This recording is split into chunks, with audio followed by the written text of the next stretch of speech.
Oh, quelle abjecte dentition, fais-le voir ça. Je ne suis pas une mule, mille quenouilles. On les aime pas trop les dentistes, hein.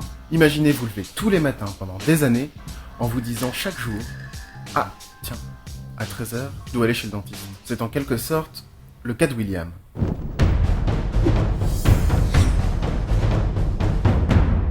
William a 38 ans.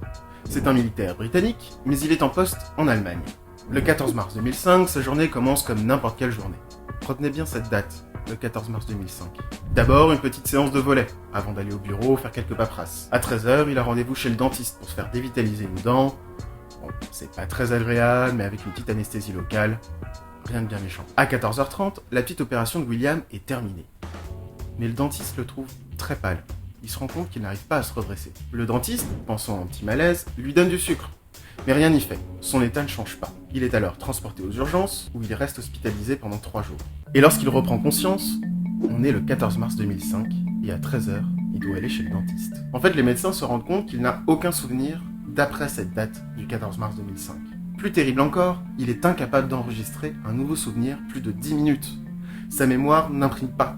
Toutes les 10 minutes, il oublie ce qui a pu se passer et revient à cette date. Depuis 12 ans, William se réveille tous les matins en pensant qu'il a 38 ans, que l'on est le 14 mars 2005 et qu'il a rendez-vous chez le dentiste. En fait, il est atteint d'une amnésie antérograde. C'est une amnésie qui lui empêche de se souvenir de quoi que ce soit après le début de son amnésie. Au début, les médecins pensent à un effet secondaire de l'anesthésie. Ils craignent une hémorragie cérébrale.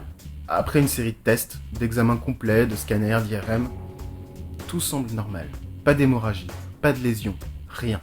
C'est incompréhensible. Le psychologue Gérald Burgess, qui a rapporté le cas de William, a cherché d'autres cas similaires dans les annales médicales. Et il n'en existe que 4. 4 personnes avec une amnésie antérograde incompréhensible. Aujourd'hui, William a 50 ans, mais il est toujours persuadé d'en avoir 38. Sa mémoire s'est un peu améliorée, il peut garder un souvenir 90 minutes. À la manière du film Memento, sa femme lui laisse des notes sur les faits importants depuis mars 2005. Le niveau d'études de ses enfants, ses amis qui se sont mariés ou le décès du chien de la famille par exemple. Aujourd'hui, William a conscience que quelque chose ne va pas, qu'il a un problème au niveau de la mémoire. Il a participé à des traitements expérimentaux, mais rien n'y fait. Le seul souvenir que sa mémoire a imprimé depuis 12 ans, c'est le décès de son père en 2005, peu après le début de son amnésie. Alors la prochaine fois que vous allez chez le dentiste, tâchez de passer de bonnes journées avant. Parce que vous vous en souviendrez peut-être toute votre vie.